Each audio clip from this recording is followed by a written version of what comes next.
Ang English name nito makahiya mga kasembreros ay sensitive plant or touch me not at may scientific name na Mimosa pudica. Ngunit bakit nga ba sila tumitiklop agad-agad kapag sila ay nagagalaw? Ito ay dahil meron silang specialized cells mga kasembreros na nagtataglay ng tubig at nagkakaroon ng water rapid release, no? Instantaneously at agad-agad na pag-release ng tubig. Na yung mga specialized cells na yun mga kasembreros ay dito po matatagpuan sa kanilang mga base, no? Sa kanilang mga bases mga kasembreros, sa mga leaflets at saka leaves in general. Pero after how many minutes ay bumabalik din po sila mga kasembreros sa pagbuka, no?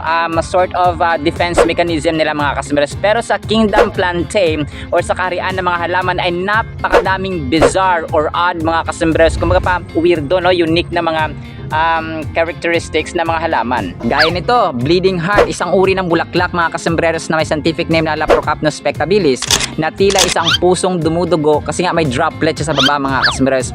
That is why it's named that way, bleeding heart, parang pusong dumudugo. At ito pa, cobra lily na may scientific name na Darlingtonia californica, na tila ba ulo ng cobra. Ito pa weirdo, ang corpse flower na may scientific name na Amorphophallus titanium, na pinakamalaking bulaklak or blossom sa buong mundo, na tila ba parang patay na katawan ng tao sa sobrang baho. At ito pa, ang kumakain ng insekto at ng maliliit na palaka mga kasembreros na carnivore na halaman, ang Venus flytrap na may scientific name na Dionea muscipula. At ito pa weirdo, parang isang itim na paniki mga kasembreros, kung kaya siya tinawag na black bat flower na may scientific name na Takat chantriri. At sang katutak pa yan mga kasembreros, iikot nga lang natin yung ating mga mata dito ay marami na tayong makitang weirdo at saka mga bizarre na mga halaman mga kasembreros. And this is just a solid proof ng Diyos natin ay amazing na wonderful, kasi nga God of variety siya, iba-iba.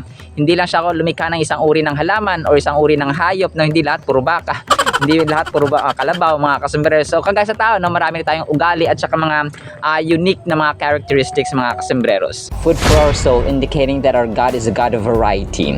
Genesis 1:11 through 12.